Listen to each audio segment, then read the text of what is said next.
అందరికీ నమస్కారం. Welcome back to my channel. ఈరోజు నేను 200 ఏళ్ల సంవత్సరాల పురాతనమైన దేవాలయంకి వచ్చాను.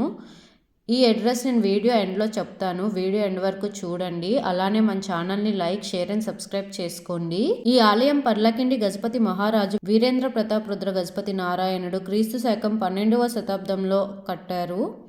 ఆలయంపై ఉన్న అద్భుతమైన శిల్పాలు 4 వేదాల సందేశాలను ప్రతిబింబిస్తాయి. ఆలయ గోపురాల మీద 108 కమలాల పుష్పాలతో అలంకరించబడుతుంది. ప్రతి కమల పుష్పం తనదైన ప్రత్యేక ఆకారంతో ఉంటుంది. ఈ ఆలయంలో స్వామి వేణువు చేతు పట్టుకొని గోపాలుడిగా అత్యంత శాంత స్వరూపంతో దర్శనమిస్తారు. వేణుగోపాల స్వామి ఆలయం లేదా రాధా గోవింద స్వామి ఆలయం అనే పేర్లు ఉన్నాయి దీనికి. ఆంధ్రప్రదేశ్ లోనే గొప్ప శిల్పకళ ఇది. శ్రీకాకుళం జిల్లాలోని టెక్కల్ నుండి 24 కిలోమీటర్లు లేదా ఒడిశాలోని గజపతి జిల్లా పర్లాకిండి నుంచి 10 కిలోమీటర్లు దూరంలో ఉంటుంది.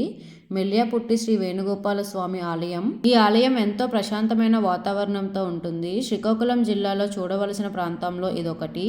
ప్రతి సంవత్సరం ఆలయంలో హోలీ పండుగ ఘనంగా జరుపుకుంటారు. వేణుగోపాల స్వామి వారి 9 రోజుల జాతర ఎంతో ఘనంగా జరుపుకుంటారు. పర్లాకి మహారాజు గారు గజపతి రాజు అలా కోడలాట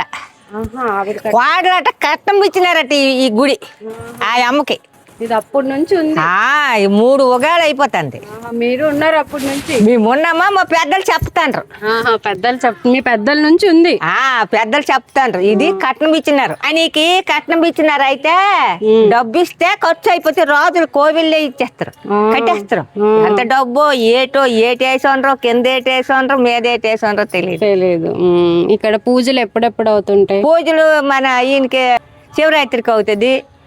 ఈ మంగళవారం నాడు పూజ, భోజనాలు కూడా పెడతారు ఇక్కడే. నిత్యం ఓపెన్ లోనే ఉంటుందా? నిత్యం పూజ చేస్తే ఉంటారు. పూజ మనుషులు లేరు కానీ వస్తే ఉంటారు, వెళ్తే ఉంటారు. దర్శనమే మహాదర్శనం మనకి. కృష్ణుడు